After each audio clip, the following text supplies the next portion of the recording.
Did you know that minute for minute, pound for pound, leveraging the wisdom in books is the #1 activity that you can do to access the world's best minds? And that's what today's video is about, is how you can do a better job of leveraging this wisdom to work for you.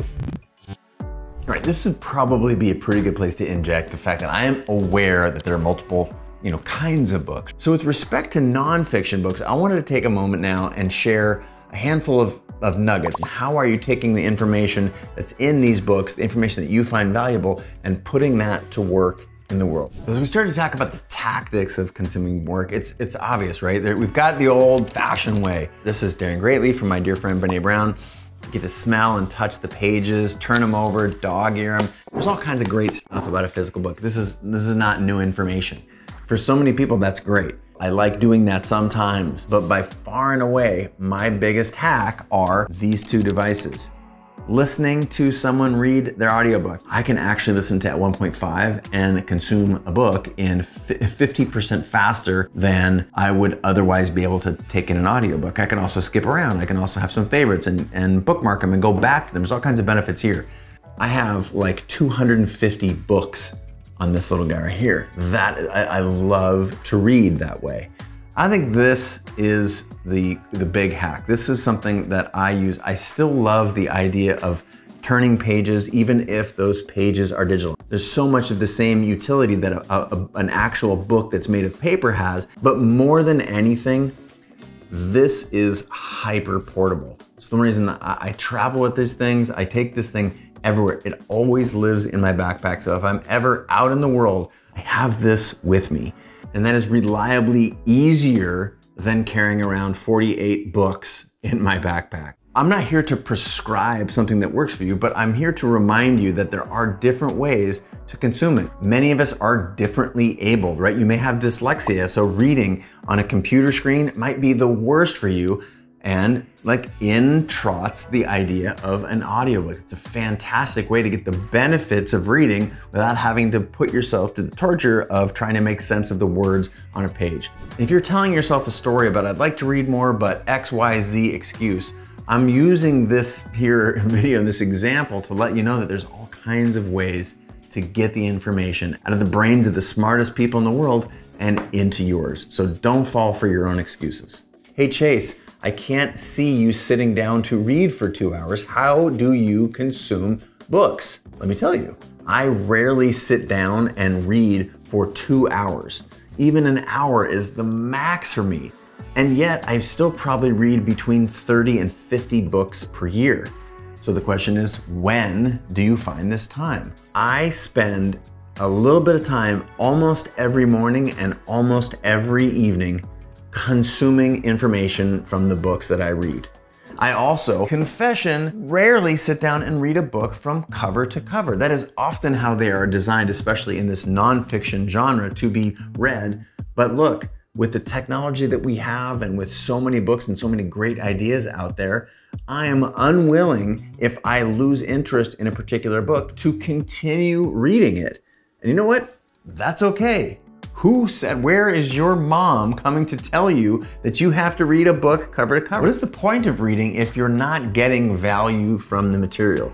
This idea that you have to keep track of all the pages and keep track of all of the information that you've read things that are not of interest to you. Imagine if you read things that were meaningful to you, and as you were reading, if you are not entertained, impacted, interested, intrigued, such that you want to go back to that book over and over, consider changing material. The key thing to remember here is that books should provide value to you. And if you are not getting the value, then it's okay to put them down. And no video about how to leverage the power of books would be complete if we didn't talk about great ways of retaining that information. What are some of these methods? Having posed this question to a number of guests on my podcast, I've been able to narrow the responses down into sort of 3 big buckets.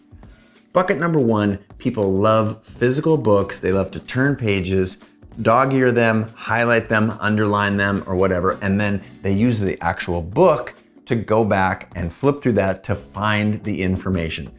No surprise there, very common. I would say that was the most common answer, especially among people who loved to touch physical books.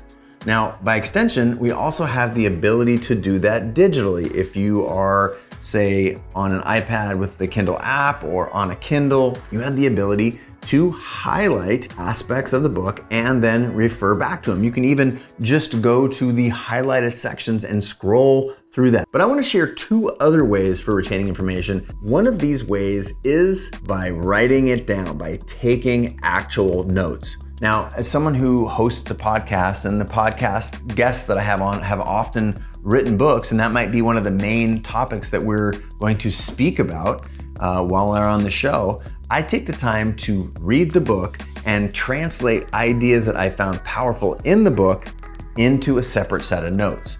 Now, you might be saying, oh my gosh, that sounds like so much work. Well, the reality is I cannot possibly read every book of every guest cover to cover. So, see earlier point, gasp. Sometimes I read 2 or 4 chapters that are very important to me. I read the intro, I read the end, and I'm able to make enough notes that if I did nothing else with that book, I still got so much value. I have got more than the value that I expected out of that book, whether it was $10 on Kindle, $20, or a $35 hardback. So when I think about the exchange of value, boy, that paid for itself in spades. The thing that I think is interesting to focus on is in preparing for these guests, say, I take notes, ideas, and I write questions around things that are either unclear or that I would like to understand at a deeper level. But what if you just wrote down the big ideas that you got from the chapters that really, really moved you? And what if you limited yourself to 1 page of notes or 1 frame on your laptop in Evernote or in Apple Notes? What if you limited yourself to that? Could you put the most important, valuable, and interesting ideas to you from that book in that space? I bet you could. And I find that that works so well for me. And then I actually can, here's the kicker, search that information. That is an under-celebrated aspect of making notes digital. Your ability to quickly search them. If I've taken notes on mindset, say I can type in mindset in Evernote and find out all the notes that I have where the word mindset comes in, and then I can easily scroll through them. The point is that taking digital notes for me makes them readily accessible, and I find myself going back and referring to them often. Now, the last idea about retention admittedly is a little bit of a hack, but it's something that I have come to love. Once you have an idea that you have gleaned from a book that you love, you ought to do your best to make this a habit. What is a period of time that you can carve out? Maybe it's in the middle of the day at your lunch hour. I'm not here to dictate when that is, but what can you do to make reading a habit? And just for a moment here, for the next month, what are a handful of habits that you can do to surround yourself with books that make you come alive, that inspire you, that motivate you? And to be fair, you're gonna read some stinkers. You're gonna get 15 pages in. You can kick those books to the side because they're not for you. You have every right to decide what works and what doesn't for whatever reason. That, my friends, is one of the keys of the smartest people that I have been around.